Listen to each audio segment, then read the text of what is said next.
The fastest way out of burnout as a mompreneur. If you're a mompreneur who feels like you've just hit a wall, you've come to the right place, because in this video, I'm going to tell you the fastest way for you to get back to yourself so that your business and your family can thrive. I've been clinically burnt out, and I didn't even know that was a thing until it happened to me. And it happened to me because my boundaries were absolutely terrible. I was saying yes to way too many things, trying to be everything to all people at once. And I was last on my list. What I found out was that while I was in the midst of that burnout, and for me, what that looked like was I didn't care about anything. I was completely shut down. I was barely taking care of myself. I was barely putting myself together. I wasn't caring about what was happening in my family at all because my brain was just completely shut down. And what I realized about that time in my life is that I didn't know how to ask for help. I didn't know how to say I was drowning. I had no clue who I could go to and say, I can't handle everything that is on my plate. So my body shut down for me. And I am very passionate about helping moms and mompreneurs specifically because we have a lot of stress on us, trying to do everything in our business, trying to be everything at home. And I'm here to give you some tips of how to manage having it all. The first thing I did to get myself out of burnout was I started moving my body. I had to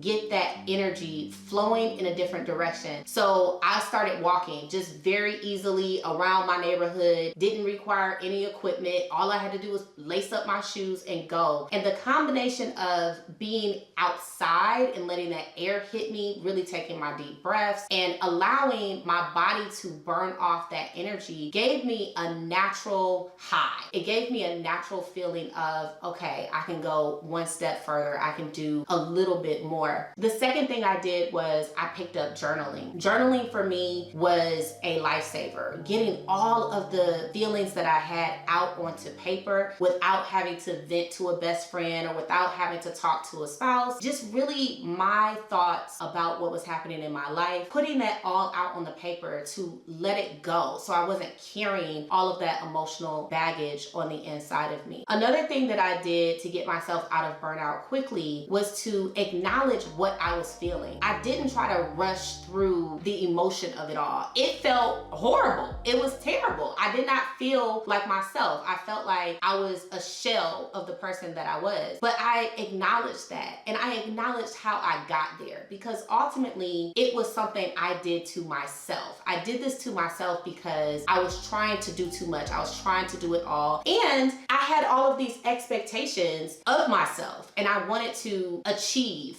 more, do better, and be on this success hamster wheel. And ultimately, it wasn't doing anything but making me sick. So I had to learn to set very clear boundaries for myself, which meant I had to maybe say no when someone would ask me if I wanted to go out or if I could do a favor for them. My answer was no. During that period of time, I didn't give any yeses to anyone because I didn't have a yes to give. If you are in a place where you feel like you have no gas, then you should not be saying yes to anyone about anything. The only yes you should be giving is to yourself. Asking yourself, what do you need? How can you provide that for yourself? What is it that you can do to help lighten your load? And finding ways to lighten your load. I am the queen of outsourcing. If it means I need to get a VA, or if it means I need to find a private chef, someone to clean my house, whatever it is to take some of the things off of my plate. If you don't have the ability to hire people, there's still ways that you can accomplish getting things done that you don't have to do for yourself. You can barter with someone. Maybe there's something you can do very easily and this other person can do something very easily that you need. You can work out an arrangement with them, but find a way to not have to expend so much energy and give so much of your brain space away for free.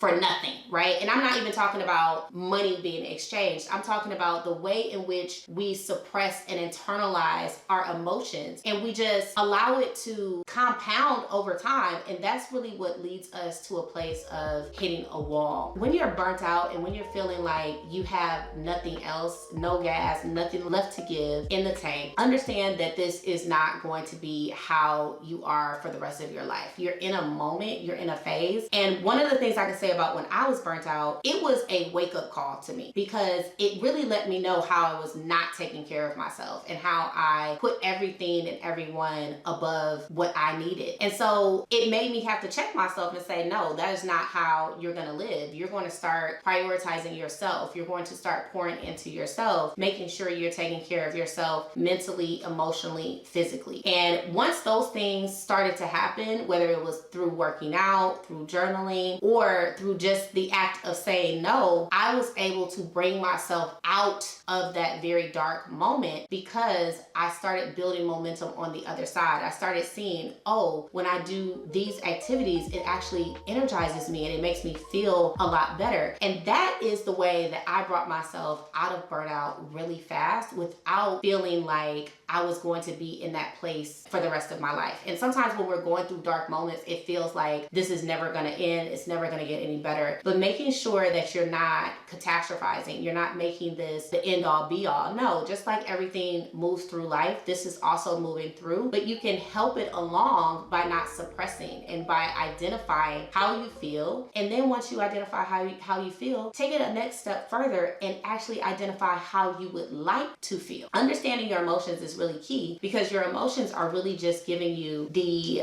memo of what's going on the inside of your body. And when you don't take the memo, the emotion is going to keep coming back stronger and stronger and stronger and stronger and stronger. So I hope you enjoyed the tips from this video about how to get out of burnout fast. Please be sure to check out my YouTube channel for more videos just like this to help you moms with your emotional regulation journey.